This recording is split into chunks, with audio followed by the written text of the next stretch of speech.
Fucking happens every time, man. Just, you know. Every time you have issues? Yeah, every time. We working now?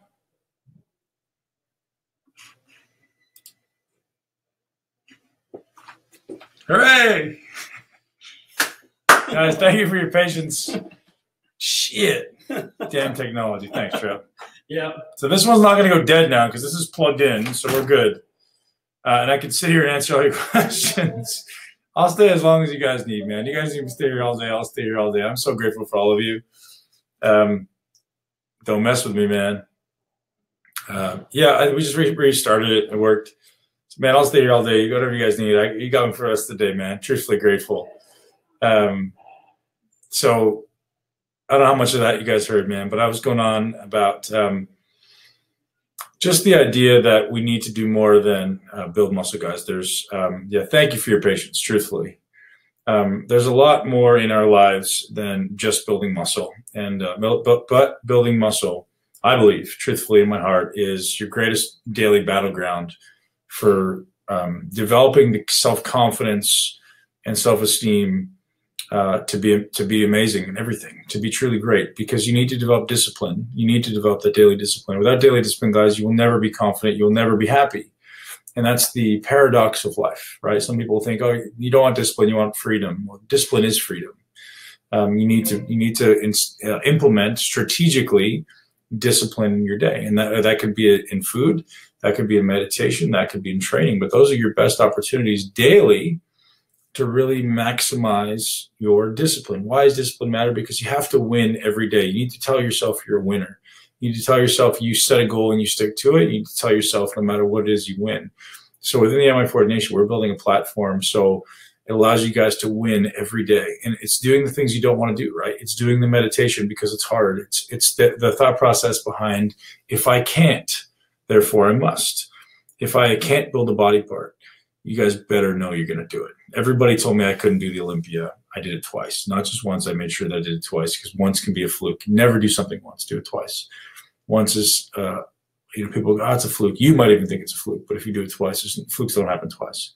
So moving along, my objective, guys, is to give you this opportunity to have this self-confidence in your ability to build your greatest body. I've been doing this stuff for a long time, and I've evolved my thought process a lot. Just how to build a great body and how to truly be happy. And it's not only what happens in the gym, it's definitely what happens outside the gym, but the gym is your daily battleground. And if you hold your feet to the fire by training hard every day, and training hard doesn't necessarily mean how much I lift, how hard do I feel like I've worked at the end of a workout. It's how much can I specifically go toward this goal that I'm after, right? How much can I challenge a muscle? And this is the mistake people make. Working hard is not the same as working smart. There is a value in working hard, but first we must work smart. So with HEM, I put together effectively what you guys would have if you were here spending days and weeks with me in the gym. When people come to our 3-day hypertrophy camps at the gym, this is literally the exact same stuff we're going to teach you. We're going to walk you through, the groups are very small, 12 to 15 people, where we're going to walk you through everything you need to do to build your greatest body. Thanks, Diego, man. I appreciate you, dude. I know you've been around for a long time, man. I'm very grateful for you guys. So not starting over, Chris, but just kind of reiterating some of the things that I posted. So listen, watching me train is the worst thing you can do. Watching somebody else on YouTube train is the worst thing you can do. You guys need to learn how to do it for yourself.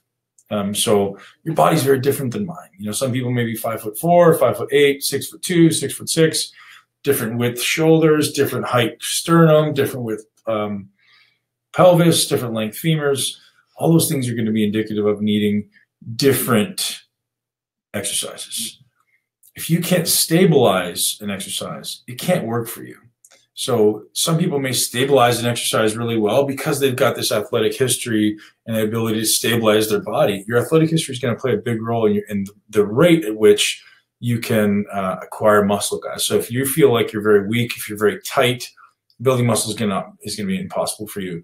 So some of the things we're building into the future of MI40 Nation is we're building a pelvic stability program. We're building a shoulder stability program, because those are the most important things you guys can do to build muscle in your lower body and upper body, respectively. So important to your long-term progress. your ability to build muscle to be able to create the most stable platform possible. So one of the first things you're going to find in HEM, SSI, set up, stabilize, initiate.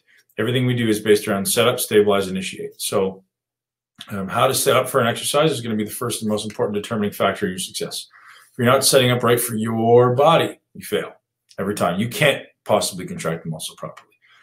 After that, you need to stabilize. Why do we need to stabilize? Well, because my body can't fire a cannon from a canoe. I can't aggressively contract the muscle from an unstable surface. It's just reality. So you have to do your best to not move. The idea of not moving is one of the hardest things you guys are going to ever have to acquire. Your body naturally wants to move. Your body naturally wants to cheat. So if you guys are cheating or moving, you're not effectively, efficiently contracting muscles. And the last thing you guys know is initiate. If you don't initiate with that working muscle, everything else is gone for naught because something else will initiate the movement. And in HEM, we're really going to dive into the chest and the back in the first month. We're really going to dive into exactly what to do for your body and what the muscle is meant to do. So here's the simplest paradigm shift for you guys. Muscle building is easy. Muscle building is so easy if you understand it. And you have a lot of people out there on the internet who are trying to complicate it, or not even trying to complicate it, that do complicate it because they don't understand how simple it truly is. And I'm going to break your mind open with this. It's so simple, and people get it when they come here. A muscle has two ends. And I've talked about this in some videos. You've seen this. A muscle has an origin and has an insertion. The naming doesn't matter. The origin is typically close to the midline. The insertion is furthest from the midline. That's all the muscle's got. It's got a bunch of origins. It's got this insertion. So if I want to train this muscle, all I need to do is take this as far away as possible passively by contracting the muscles in the back to get there, and then actively pulling this point across my body. So literally pulling this point closer to here.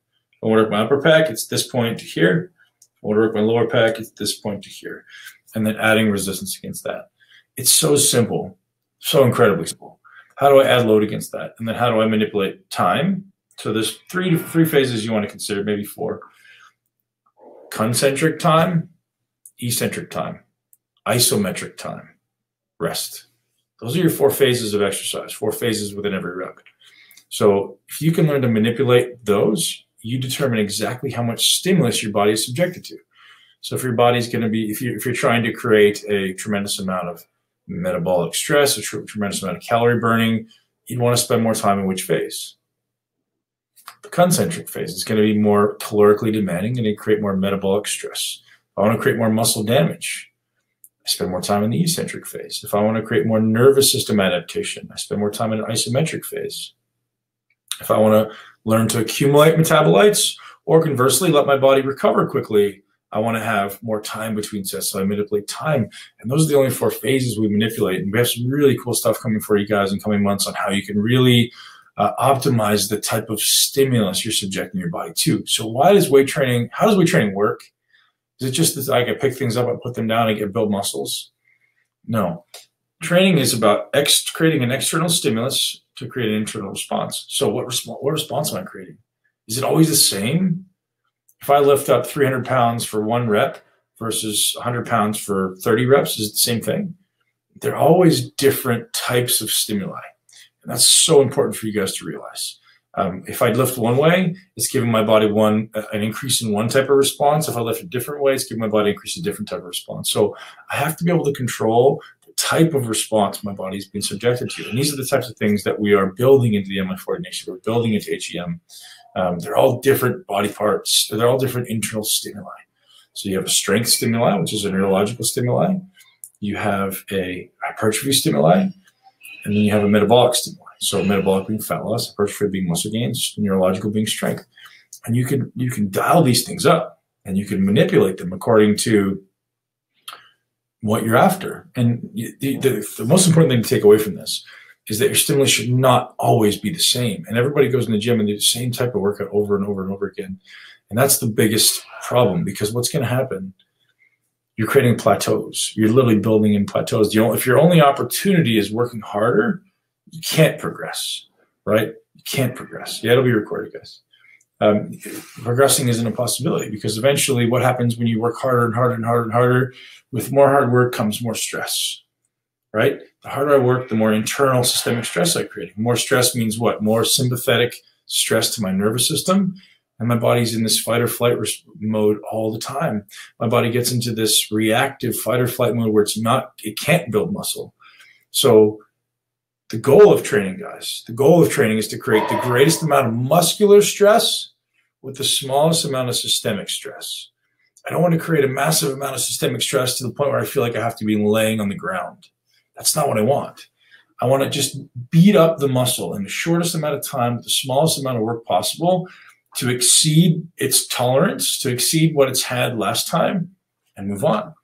It's not about laying on the floor after every workout. It's not about being the hardest working guy in the gym or the strongest guy in the gym. Those things will come with smart work first. Like if you truly want to have a world-class body, even if you don't, you certainly want to make the most of your time. And working hard, smart first is just only logical. Like, why would I want to learn how to run with the wrong form? Like, if I want to teach you how to run, I want you to teach you how to do it. If you want to be a great runner, I want to teach you how to do it perfectly first. You may have to, if you're going to write, the analogy I use at the camp is, if I'm going to get you to write your name with your wrong hand, first, it's going to be really slow. You're going to have to take your time, and eventually, okay, now I can go faster. The same idea with training is that I need to go slow at first. I need to make sure I've got it. I need to make sure my nervous system reaches unconscious competence. Once I do that, then it's very easy for me to step up and go, oh, I get this now. Now I can go a little faster. Now I can go a little heavier. And those things make sense. But for each of you guys, there's so many inefficiencies in your training that all these things aren't even on shouldn't even be on your radar yet. Fast training, no, don't do that. It's stupid. Like heavy training, no, don't do that. It's you're not ready for it yet. So here's an important realization to make, guys. Here's why everybody pay attention to this, because this is one of the most important things you're going to learn. Watch this. So that if I follow my pec line up, right there approximately is going to be my insertion, right? If I take it as far away from my body as I can and I pull it closer together, that's a fully shortened pec. How far did that move? 2-3 inches total. So I have 2 or 3 inches of total range of motion at that muscle, meaning the muscle went from this long to this long. If you lose 1 inch, 1 millimeter, 1 centimeter, you're losing a massive potential opportunity for challenge. So this is why execution is so important, because if I go 1 inch this way, oh, guess what? You just lost 50% of your progress. If I get the other muscles working, taking a greater percentage of load, then I lose my opportunity for progress. So if I'm trying to do a bench press, the ideal scenario is I want my pecs to do 100% of work. That's not possible. Triceps, you can do something. Front delts, you can do something. Biceps, you can do something. Lats might even do something. Maybe not. So let's say we got 4 things that can do work. My objective is to get the pec to do as much as I possibly can while those other things work less. So learning how to set up to do that by changing the way you set up and changing the way you manipulate the load are so important. So watch this. This is, again, another one you guys may have seen. If I'm here, so looking at you guys, so let's say my hand is directly over my elbow and I do 10 reps. And then I stop and I go, okay, that was easy. I got that. Now I take 110 pounds. I take 10 pounds, 10% more, 110 pounds, and I go here. And I go slightly inside. I've decreased the distance, so I've decreased the amount of work my pec is doing. If you guys don't understand that, it's this analogy, right? If I'm holding a weight here, I can hold it there all day. If I go here, it's substantially harder. Now, if I go here, I can't hold it there at all. The only thing that's changed is distance. So by manipulating distance, oh man, Chris, you got no audio too? Check your mute button, man. Everybody else seems to have audio. So by manipulating distance, you manipulate the amount of tension or torque that the muscle is being subjected to. So learning to manipulate that stuff is so important and create massive inefficiencies in your training. Why is it called inefficiencies? Because efficient would be, I want to work as many muscles as possible. Inefficiency is, I want to be as specific as possible, use as few muscles as possible, and get the greatest amount of response, right? I want to isolate that muscle. That's extremely inefficient. Your body doesn't want to do that. Your body goes, man, forget this. It's going to hurt. Like, I don't want to do that. I'm going to cause damage. Oh, no, don't do that. And you go, oh, wait a minute. Like, I want to do this. So Rob's got a question about cable flies. So, guys, conceptualizing chest and back, before I answer your questions, Rob, conceptualizing chest and back. All I want you guys to learn is how to set up for your body. And forget thinking that bench press is necessary, because it's not. I'll tell you what, I've got this new thought. 80% of the people, maybe 90% of the people that come into my gym, professional bodybuilders, average people, average professional athletes, old ladies, 90% of them should never do an incline bench press. Never. There's no reason. They'll get tremendous amount of upper chest work from a flat bench press. More on a flat than they do on an incline. Interesting, right? But most people go, what do you mean, Ben? Flat bench for upper chest? Yes. Flat bench for upper chest. I've had 2 professional bodybuilders come past here in the last week, and both of them are like, you will never do another incline press for the rest of your life because you don't need to. But yet most pro bodybuilders go, I want to build my upper chest, therefore I'm going to do more incline. It's not the truth, guys. You have to look. Based on your structure, you have to learn to determine what's best for you. So stop looking at the naming of exercises and start looking at your objective. What's my objective? Do I want to build my upper chest, or do I want to get good at an incline press? If you want to get good at an incline press, do an incline press. If you want to build your upper chest, you just need to objectively look and go, how do I challenge this?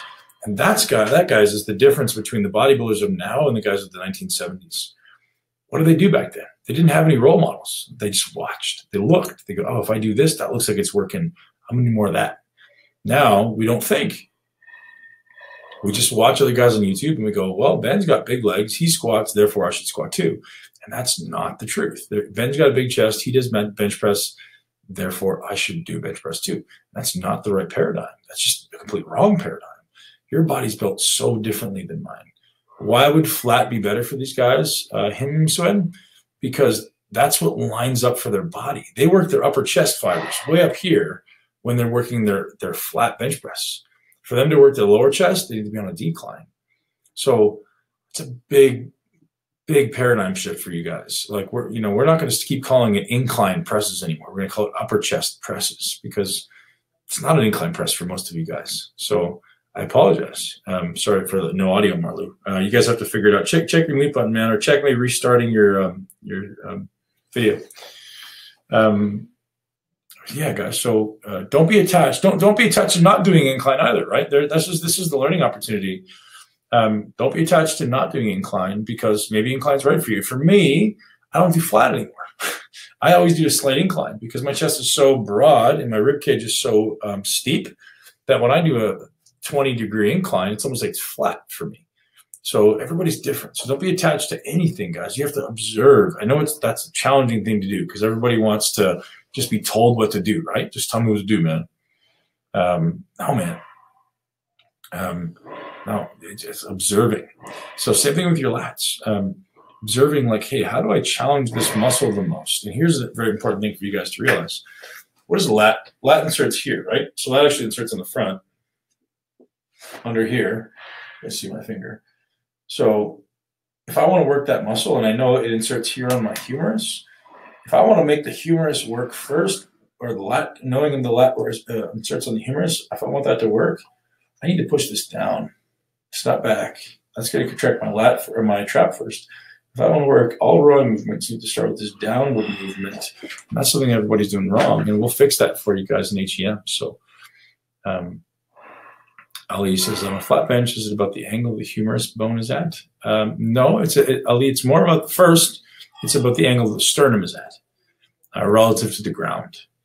So we need to have our sternum in an ideal circumstance. So acknowledging that all this muscle on my pec literally sits down along my rib cage, right? So all that muscle will line up flat along the rib cage.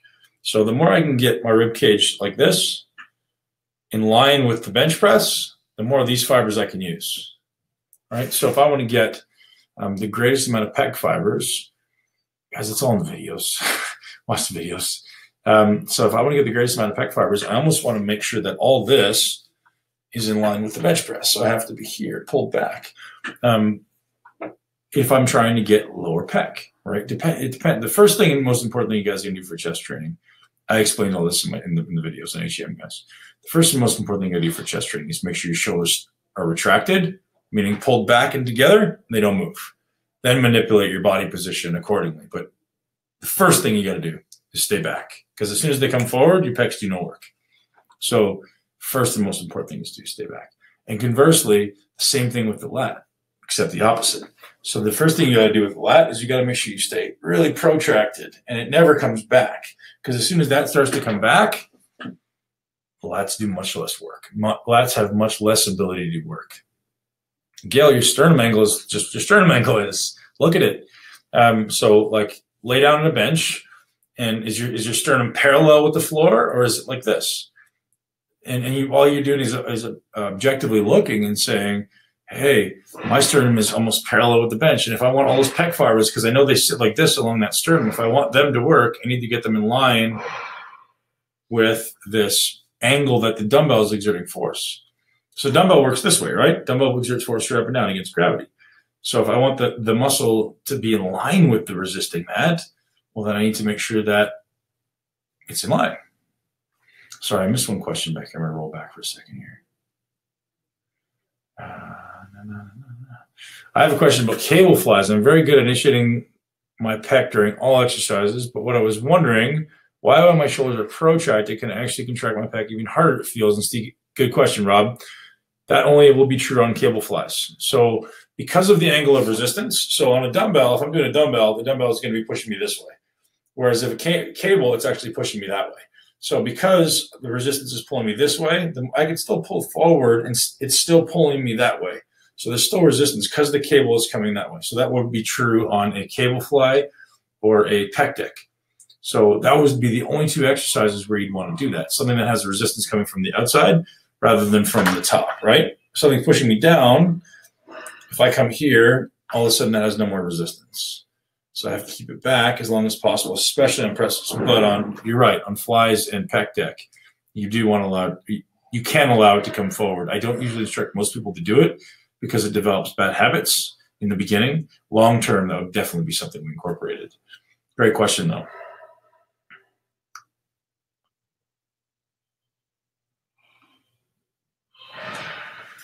Last year, I tear my right pec on the coracobrachialis, so I've been able to train it by 60%. I would like to know what you recommend to recover the 100%. Diego, you got to get PRP, man.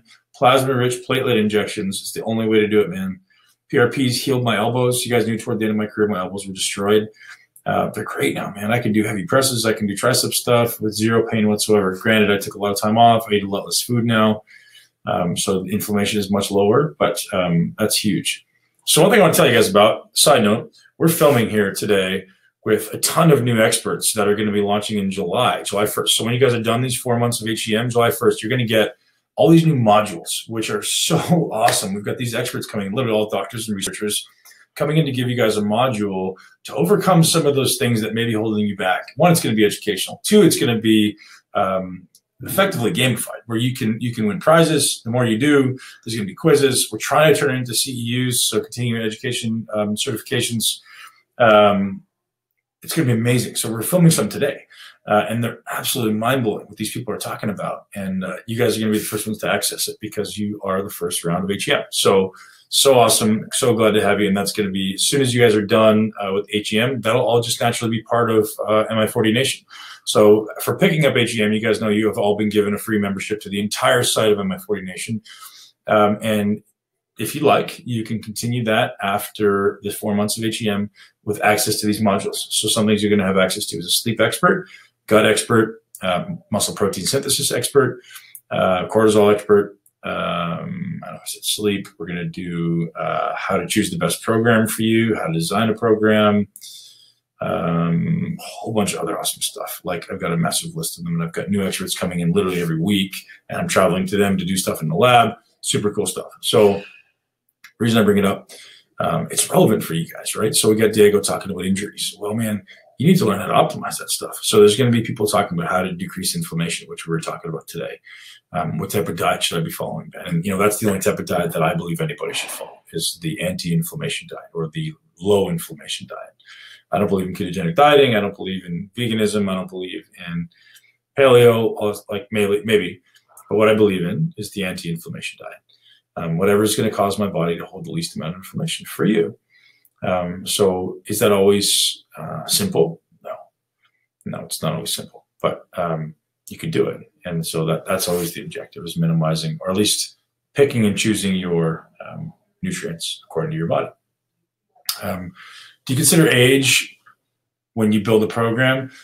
Going, absolutely. Particularly nutritionally, I consider age because there's massive nutritional implications for people of different age. As we age, we need much more protein, so we need to be able to synthesize more protein. That's a huge consideration. Training wise, it's more about capability, man. Like you could have the same capability at 60 that you do as a 17-year-old does. So I don't so much consider it with the training programs, but I absolutely consider it with the nutrition implications. Him Suen, how would you know which matches your body? You have to watch the videos, my friend. We teach you this stuff. There's some videos on how to choose exercises for your body, how to set up for your body, observing. The first thing is you got to watch. You got to look, right? Like acknowledging if I want to work my lower pec, well, I know my lower pec inserts over here, originates over here. My upper pec originates over here. So all it is, guys, is taking this point to there if I want upper pec, or to there if I want lower pec. Like it's very simple. It's really that easy.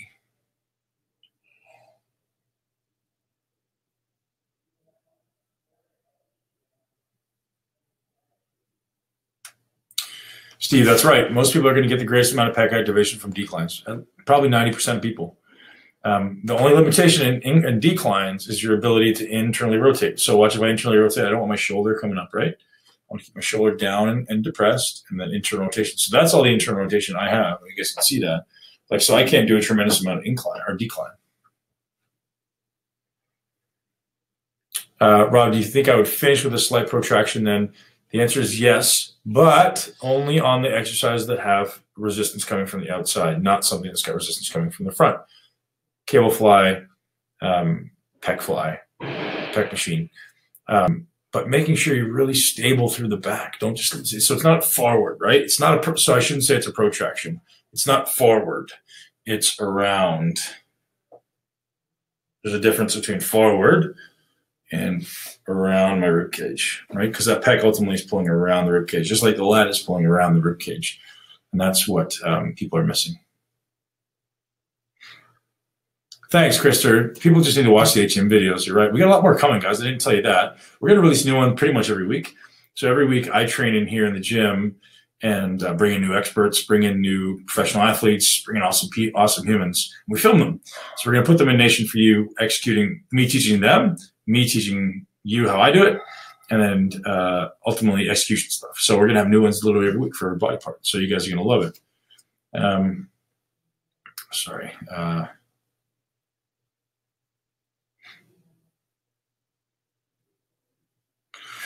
Himswen, here's the thing. Typically, the more incline you go to ends up, so let's say I lift up 100 pounds, 100-pound dumbbell. I want my pec to do 100% of that. I want my pec to use 100 pounds. For most people, what we're trying to do is get the delt to do the least amount, the pec to do the greatest amount. So most exercises, there's going to be a balance between the two. What we're trying to do is just preference the pec to have to do more work. And the more of an incline I go to, the delt always has to do more and more and more and more work. So that means the pec therefore does less and less and less work. So there's definitely a difference, and it depends on your body type. But every human being will have less pec and more shoulder on an incline. I still use incline. I love incline because of my steep rib cage, man. I can do basically a vertical shoulder press and still hit upper pec, because of how big my rib cage is. And you guys will see all that stuff if you come to a camp. But we dig into that stuff. So you say if I do a rowing motion, I shouldn't retract my shoulder blades. My goal is to hit the lats. That's correct, Andreas. If your goal is to hit the lats, you should always start with extension of the humerus. So I actually want to stay in protraction as long as possible. Same thing on a pull down. I don't want to retract. I want to stay in protraction as long as possible. And the more protraction I feel, the better. And this is a new evolution in my thought process. It's like, I see it's just, it takes away tension from the lat. I want, you may get a good contraction in the back, but you're going to miss the first 6 inches of a rep. So it's always a downward, right? So if I think about, remember, my lat needs to move first. So if I'm in this position, I'm really protracted. The first motion that my arm would do, if I wanted to engage my lat, knowing it inserts on this humerus, is that way. It has to be that way. And it continues to go that way. It was never back. If we go back, it's going to be more of a trap and rhomboid thing. Oh man, Prentice, the experts are going to be amazing, dude. And it's so much cooler people than you guys think. It's truly amazing. I'm not going to start dropping names yet, but we've got some people in here today who are filming some stuff. They'll come as we go, and we're going to have, I'm hoping for, it'll be at least 6 modules that you guys have access to. And I'm not sure they're going to be a progression. So some of them will be kind of entry level and some of them will be a little more advanced, and you have to graduate from one level to go to the next. And then, the higher level programs will give you more points, and it's going to be a point-based system. I'm not going to tell you all about what the points mean, but I think it's the coolest thing ever. That you guys are all going to love. And not only is it going to contribute to you living your greatest in your greatest body, but it's going to contribute to living your greatest life, because that's so much more important for me than just building a body. Because I'll tell you what, man, you can build the best body in the world, which, arguably I had one of them at some point, and life still sucked. So I don't want to do that, man. I want to teach you guys to build an awesome, crazy physique that makes you feel like you're superhuman, but not because of the body, because of the man you developed in the process, because of the character, because of the discipline. That's what this is about. So building a body is the gateway to your greatest self. It'll be awesome to win a free muscle camp spot. Hey, man. So if you guys want to join the MI4 or the HEM transformation, we're going to be giving away camp spots, but you got to transform, man. You got to show us you got the discipline. Listen, guys, I don't want to be around everybody, man. Everybody wants to be here in the gym. I want to be around the people who are the hardest workers, man. If you got the discipline, if you think you have the discipline to change your body, then I will reward you to be here. So we're bringing people on now onto the team that are exclusively focused on helping you guys transform your body and give you a better experience in the MI40 Nation. We're really trying to blow this up so you guys can have literally life-changing transformations and all the support you need to live your greatest life. So we're bringing people in now to be your support network, and they're going to be encouraging you with these daily disciplines, with the habits of greatness. So thinking about this stuff, guys, if you want to be part of this gym, if you want to come and join us at the gym, I'd love to have you. And if you're someone who wants to win one of those transformations, it's going to take discipline, because you're the type of people that I want to be around. How should one address program design for complete beginners? I've seen a lot of people with newbies and disservice. I want to remember that MI40 stuff. Svetin. The trick with newbies, man, is frequency. So very low volume and very high frequency, because they just need to learn how to contract. They just need to learn how to move stuff. And so no matter how, people will say, oh, do more weight, do more volume. Stupid. You got to do increased frequency. So if I contract a muscle, let's say I contract my pec or my bicep, I'm probably contracting 60-70% of muscle fibers. A newbie may be contracting anywhere from 15 to 30% of muscle fibers. So when they contract, they're creating a very small amount of stress, a very small amount of trauma. Thereby, they can do it again the next day without any issue. So in the beginning, we start frequency. We start with high amount of frequency. So knowing that you're not causing that much trauma to the muscle. And then eventually, you do that often enough for 2 or 3 weeks, and this is part of the primer phase. You do that often enough for 2 or 3 weeks, and all of a sudden, their ability to contract actually increases pretty acutely, pretty fast. So then we space it out. Maybe it goes to every other day. And then maybe it goes to every 3 days. And then maybe it goes to every 4 days. And eventually we're at every 4 to 5 days, and we stay there. And we can go back down. And we're acknowledging that volume and frequency are inversely proportional. So if the frequency is high, the volume is low. And if the volume is high, the frequency is low. Because we're obviously creating a tremendous amount of muscular stress if the volume is high. So hopefully that helps you. Is the ambassador program still active? Krister, we're restarting it. I don't have anybody to run it, man, to be honest. I need somebody here in my gym. Obviously, I don't have the time to run it. Full transparency. I need somebody to come into the gym and own it. And I tried to pass that off to people. Unfortunately, that ended up not working. Well, worse than I would have anticipated. So, man, I'm trying to find somebody great who wants to come in and own it. I'm going to teach them, and they're going to teach you. Or even just like, I'll teach you guys, the ambassadors, but I need someone to execute on it. Like every Friday, we're going to have this webinar. I need someone to plan the webinar. I need somebody to make sure we have the course content laid out. I'll execute. I'll teach them, but like I need someone to go ahead and execute on it. So it's definitely something that's on my radar for the next 3 to 6 months, because I have so many people that are awesome and want to do it. And the other benefit for those people that know, here's a little side note for you guys. We're starting the MI40 supplement brand, and the ambassadors will be the first ones to access that, and they'll be the first ones to become our brand ambassadors for the supplement brand, because we're just tired. Like obviously we're still with ATP. ATP is going to be part of it, but there's going to be an MI40 supplement line, muscle intelligence supplement line, just to provide you guys with good stuff, man. The highest quality products on the planet and nothing less. And you know what? That's all I'm going to put in my body, and that's all I want you guys to put in your body. And don't mess with all these other crappy, And here's the problem that people don't realize. I know this is a tangent, but Just because it says BCAs doesn't mean it's BCAs. It doesn't mean BCAs are just BCAs. There's different quality of things. There's different levels of quality. And if we don't use the best stuff in our body, what are you putting in there, man? Like, your body's a temple, man. Your body's so important. Your body's such an amazing organism. And if you don't support it, if you put crappy stuff in there, you know, end up hurting yourself, man. And I know the problem with the human race is we don't realize the problem until it becomes a problem. And that's a problem. You know, so I'm the one that tries to point it out to you guys to realize, like, hey, stop screwing around, stop putting crap in your body, and start taking care of yourself.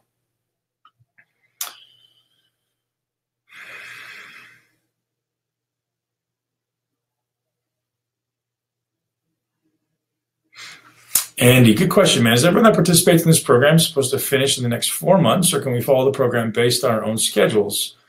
No, man, dude, you can have this program for the rest of your life. And I honestly advise everybody to go through it, but I just set it up so that it's kind of a drip over 4 months, because I want you guys to focus. Because the reality is, you can't really learn. You could, it's very hard. You can't learn execution for your whole body at one time. So I want you guys to focus on just 2 body parts. Let's master chest and back, and the other body parts still get trained, but with less focus and effort and all those things. And then, you know, month 2, we're focus on other body parts and moving forward like that. So I will definitely not be shutting down Access, man. This is our foundational program for the rest of eternity, guys. This is my favorite thing that I've ever done. I mean, I love doing it. You know, I was the guy behind the camera. And to be honest, speaking about it, Joe's awesome, man. I was trying to give Joe the authority to teach this stuff, man. I stood behind the camera, and, you know, Joe's awesome. Like, we taught Joe so much stuff, you know. So he did a great job doing more of it than I did, because I was trying to give the authority and the responsibility to one of our coaches. So kudos to Joe. He's developed into an awesome coach. Todd, pushing just as hard as I did at 18, but much smarter now. Attaboy, man. Love to have you here, Todd. Grateful to have you here, man.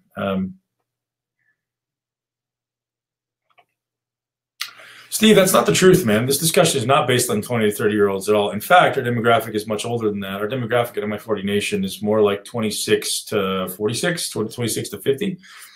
We've got some guys who are up. Roger's on the call. Roger's 66. We've got a couple of guys, Scott, that's 66. We've got some guys in their 60s, man. To be honest, this is who I think this program is for. This is what I say, and you guys can laugh. I say, before you're 30, you train with your balls, and after you're 30, you train with your brains. And that's just the reality. And people who are in the MI40 Nation, literally, you know, the tagline I use, and it's the truth, is where the smartest people in the world go to build muscle, because it's not just bodybuilders, it's not meatheads, it's people. If you're smart at anything, you realize there's a smart solution, and you see the value in the logic that we teach. We're not reinventing the wheel. I'm teaching physics, man. I'm not teaching my theory of exercise. That's not what I do. I teach physics. I teach exercise. So it's not like this is the MI40 style. I mean, it is the MI40 style, but the MI40 style is just intelligence. It's just muscle intelligence, man. That's all it's about. So do we have training for abs in the next few months? Yes, we do. We have calves and abs mixed in there.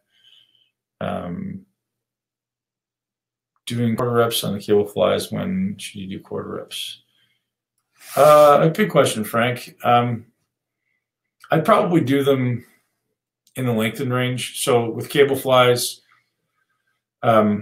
typically your greatest opportunity is going to be in that lengthened position. There's not a lot of load in that short position, so I'd go lengthened. Eric Collins, I understand targeting the upper and lower pecs. Could you generally target the middle of both points to cover all angles? Generally, no. Generally, if you kind of hit the middle, you'll hit more pec in general. So the objective then, Eric, is to contract as much pec as possible. So however that happens. And the reality is, when you're in the short position, the whole thing contracts. So as long as you're challenging that short position, which you guys know that I'm a huge advocate of, you're going to hit it all, man. But you still want to vary it a little bit. And it's most effectively varied in the lengthened position. So I don't vary a lot here, because that's a very small change. It's kind of all contracted. Where I vary it is in this lengthened position. So is it incline, is it decline? It's a slight variance in the internal external rotation of your shoulder.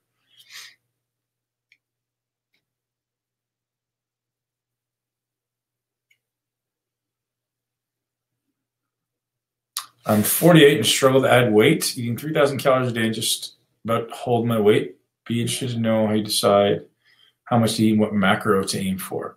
Steve, it's all about the changes you make, man. I would speculate any random number to start with. I'd come up with some educated guess. I'm like, hey, Steve, let's start here. And it's all about the changes you make accordingly based on your biofeedback. So there's a lot more that goes into adding weight than just calories. And unfortunately, that's just the truth. And some people attach to, oh, man, if it fits your macros. Bullshit, man. Bullshit. It's not if it fits your macros. There's so many hormonal implications as to what happens at the cell. First, what happens in the microbiome, what happens in the gut when food hits your stomach, then how's the mitochondria affect this food, how's the nucleus influence. Like the nucleus is what tells your body either to synthesize protein or not. And that's a genetic thing sometimes, but we can turn those genes on and off. So that's all happening in the cell of the body, right? So am I synthesizing new cells, synthesizing new protein? What am I doing? Mitochondria, am I burning fat? Am I burning carbohydrate? Am I storing? Like, there's so many things that go on, man. So we have to manipulate hormones that influence the cell, influence the cell's ability to transcribe new DNA. So there's a lot going on, man. But the reality is, let's just start slowly pushing calories up, a couple hundred a week, 250 a week. Let's see what happens. And I would suggest most of those come from protein. If you're trying to build muscle, you should probably, especially at 48, you're probably looking at 1.5 grams per pound of protein. Yeah, so Rob suggests 21 calories per pound. Again, that's pretty subjective, man. I mean, it's high, but it may not be enough. It may be too much. We don't know. What are these shotgun exercises for chest and back? My personal preference is going to be a dumbbell with bands. So it's going to match the resistance profile a little bit better, maximally challenge the pec. So back is completely different, man. Back, unfortunately, has to be a machine. You can't do a shotgun exercise, which basically, for you guys listening, if you don't know what that is, an exercise that effectively matches what your body's capable of. So it's effectively flattening the resistance profile or flattening the strength curve, matching what my body's capable of doing at every inch. Unfortunately, for back, it has to be a machine, and you have to find a well-designed machine, and there's not that many of them.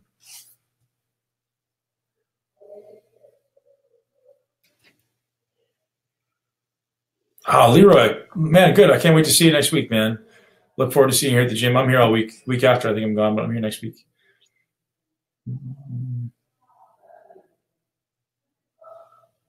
Peter, if you want to work as a trainer at a gym, one, start by coming to a camp, because personality is everything. In the past, I made the massive mistake of hiring people for a skill set. That's just stupid. I'll never do that again, because with the skill set, listen, I trained the skill set of the guys who are at the gym, and, as the skill set grew, their ego got bigger than their skill set. So I'd much rather have just a good human being, and I can make you guys amazing trainers in a short amount of time. But first step is coming to the gym and getting in a camp. And the second step is probably RTS. So I'm trying to collaborate with RTS, because RTS is the only certification I've ever come across with having, man. As far as understanding the actual forces of exercise, it's incredible. It's truly incredible.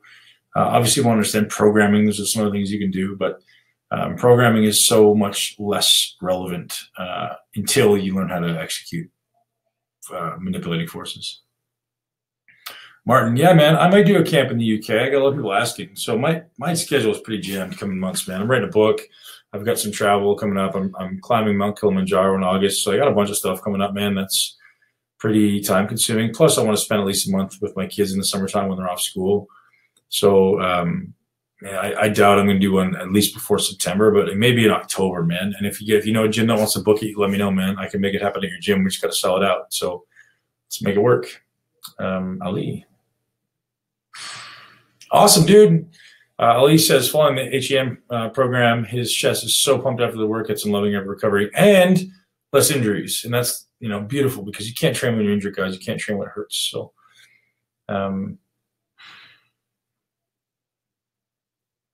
Rob, thanks for helping out these guys, man. I appreciate that. How do you determine width grip? Well, you got active range of motion. There's a video in there that's an active range of motion assessment. Go watch that video. You need to assess your active range of motion for your body and then match it. Thanks, Marlou. To build lower traps, there's videos in shoulder month, but maybe I'll put one up for you guys. Thanks, Mark. I don't know if that's good or bad. I sound like Bedros and Andy, but I appreciate it, man. There's two guys that I very much look up to.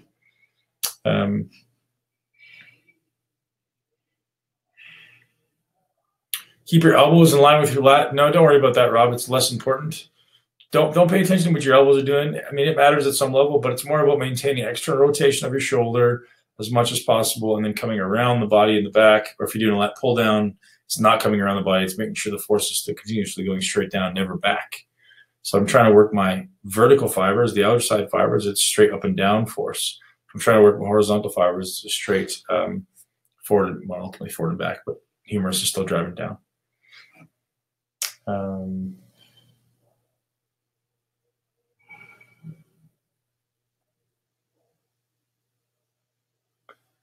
When are we going to learn more about program design, how to design programs for each energy system, and how to appropriately apply it to each nutrition? That'll be in the modules. To be honest, man, like the number of people that want that is very small, John, which is honestly why Kasim's no longer here. Kasim's teaching that stuff, man. If you want to learn his stuff, that's the way to go. So my demographic, man, is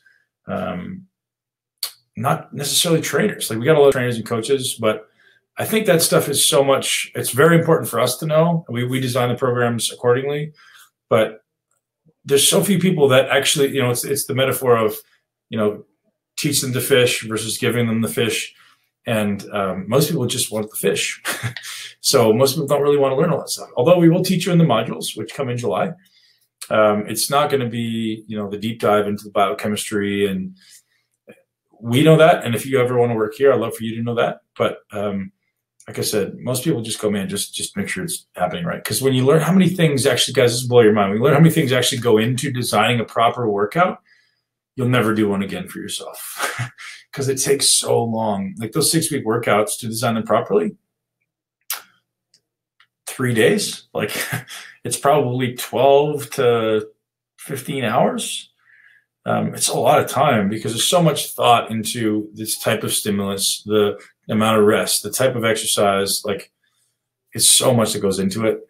The angles, so much goes into it.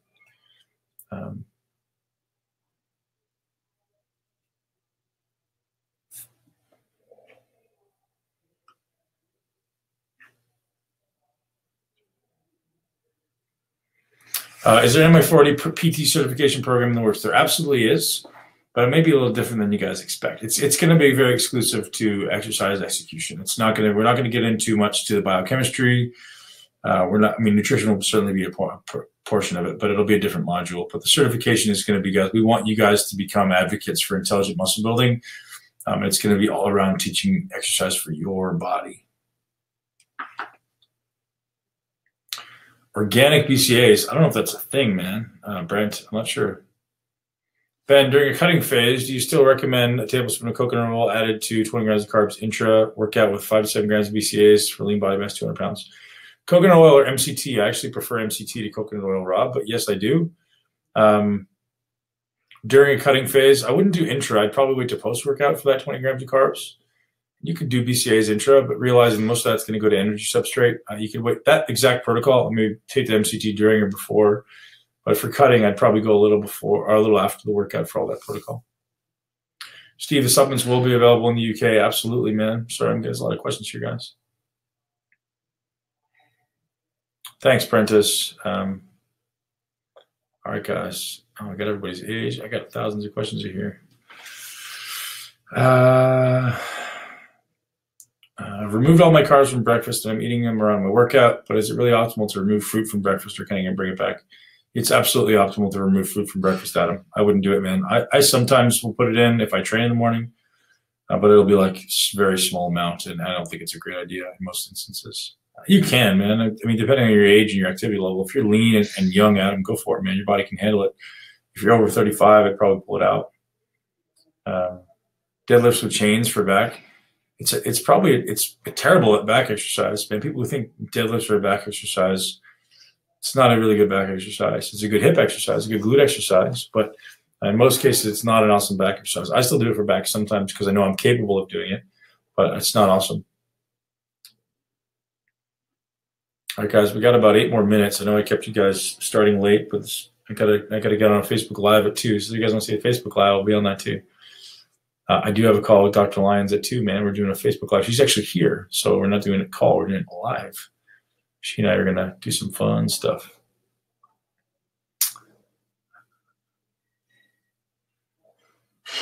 Equipment selection is not imperative at all, Adam, except for back. I would say at some level, it's going to limit you in back. But you can make the most of dumbbells, man. I wouldn't use barbell, but you can make the most of dumbbells. You can make the most of cables, just learning how to do them. The body part that's going to be most inhibited to be able to build is back with poor equipment, which is why, a lot of bodybuilders, either you get a great back or you don't. And it's always by accident. It never happens on purpose until you learn how to train this way. So.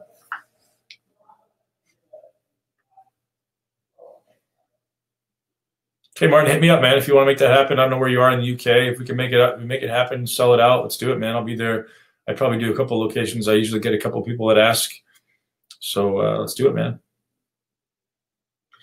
David, I don't know if it was you that sent me a message. It's not a brand, man. It was something I bought years and years ago. It's probably 10 years old by now, and I don't know the brand of the leather strap. They don't make it, but we were having some made, but they're not as good.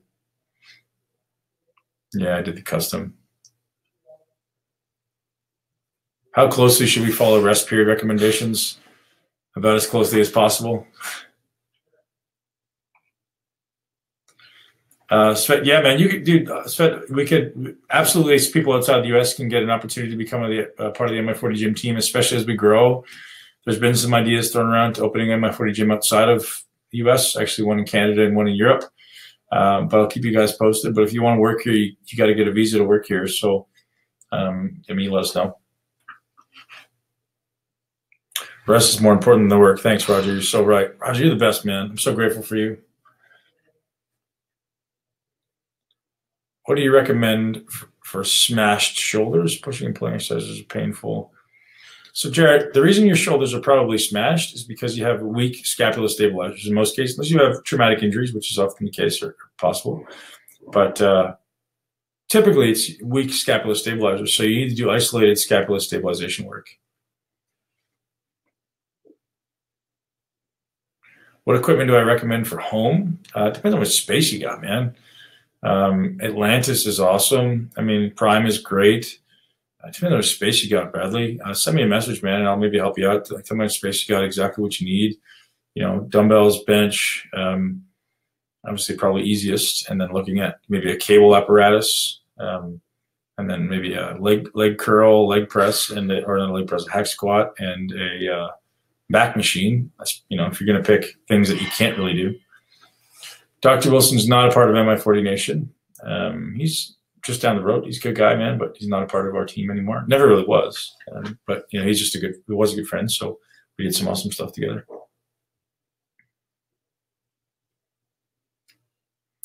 David Bacon, I have trouble maintaining constant muscle tension through the duration of a set, losing it oftentimes at the beginning of and the end of the eccentric portion of the rep. You could shorten the rep, David. Ideally, it's more a result of you slowing down and paying conscious attention to what's taking the load. It could be you're moving too fast. It could be that you are moving the weight in space so that you are making it easier for yourself, because there's a very specific reason why it happens at those two parts of the range, right? The beginning and the end of the range. Because that's where you're weakest. Your body doesn't want to go there. So your body goes, I'm not going to go here. So avoiding it isn't the best thing. So I want to make sure that you are actually going there, spending a little more time there, and making sure you're actually contracting that muscle. So it's time, man. And making sure you're really holding your feet to the fire, spending time there and making yourself better. Mark, I get up at 5 to work out. What's the best way to eat properly? Are you trying to lose fat or gain muscle, man? If you're trying to lose fat, fast. Go train empty. Go have some MCTs. You could have some caffeine or something, maybe some alpha GPC or the new MI40 product that's coming out very soon. And get after it. I train fasted every day, not every day. When I train, 90% of the time it's fast in the morning. Just better for your metabolism, better for longevity, better for your body, man, but not best for muscle building necessarily, although it's not a bad thing. Too much tension in the chest that pulls the rib. I'm going to speculate that's not the truth, Jarrett. I don't know. It's probably some type of torsion happening at your spine, but who knows? John, are we still hiring at the MI40 gym? Yeah, man, we're still looking for a GM. We haven't officially hired a GM, and we're always looking for great trainers, man. We always want to build a team. If you have a great skill set, we'd love to talk to you, man.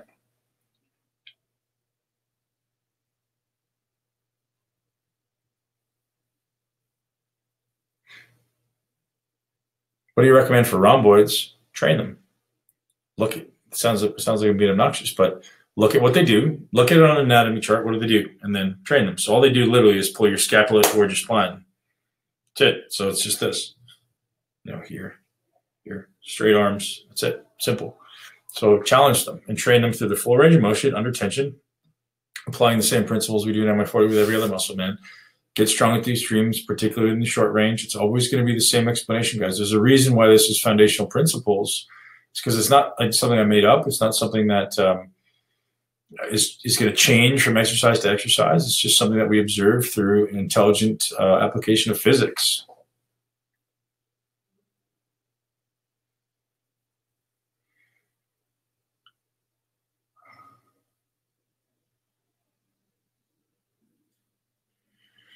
Plowman, isn't it a disadvantage for the other muscle groups to not hit so frequently while we were focused on a specific group during the module? Example, legs not trained so frequently during the first phase. No, man. Just put more effort into it. So I think the ideal circumstance for training to work toward, you guys are all going to sound like I'm contradicting myself, but the ideal circumstance to work toward is training the smallest amount of volume as infrequently as you can. Right? Like, I don't want to have to do 30 sets for legs to build my legs, and I don't want to have to do them more than every 7 to 10 days, ideally.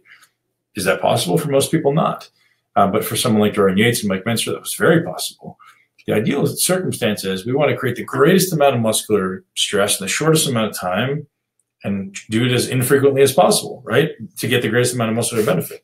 But most of you can't do that because you can't contract your muscle that much. So use that time, Plowman, to learn how to work hard. So even if I love giving people I've got clients online and I give them 6 sets. And I'm like, that's, you give them 4 exercises and I'll give them 6 sets, or I'll give them 4 exercises and 4 sets, or 3 exercises. I'm like, man, where's the rest of it? That's all you get. Learn how to use it. Learn how to make the most of it. How would you know if you have a smaller, big rib cage? Man, look. It's not necessarily about smaller, big rib cage. It is, but it's more about the angle of the sternum. So lay down on the floor and acknowledge the angle your sternum lays at. Is it flat and do your shoulders kind of come forward, or is it big and your chest is way out in front of your shoulders? Like if you see me, I got my rib cage is almost vertical to almost horizontal to the computer. All right, guys, 3 more questions. We're going to wrap this thing up. What do you do before training to bring your mind in the muscle you're training? I anchor myself. I sit for 5 minutes, usually in my car, sometimes outside, and I turn off my phone, and I think about what I want to do. And I think about what the muscle looks like, and I think about my objective. It's very important to have an objective because I haven't had one for a while. Haven't had a real clear goal, but now it's just get that really clear picture of what it's going to look like and then go get it. And what is it going to feel like? Is it going to feel like a fluttery, soft contraction, or is it going to be hard, aggressive contraction of muscle, and then adding resistance to that?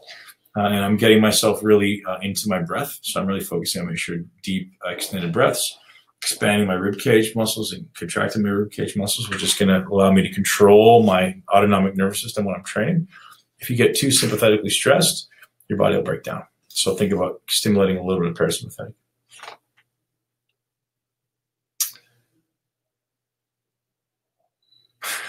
Bit more information where I was going to plan the gym in Europe. I don't know, man. We got a few opportunities. We got a few investors that are looking to talk about it, but I don't know. If it was up to me, I'd choose Spain. Spain's pretty awesome, but who knows? Maybe it's somewhere else. When do I expect the supplements to be available? A few of them will be available in the next couple of weeks. I think, we'll have essential aminos, we'll have BCAAs, we'll have a pre-workout. There's 3 more that may take a little bit longer, but they're all basically ready to go. We just got to finalize and import.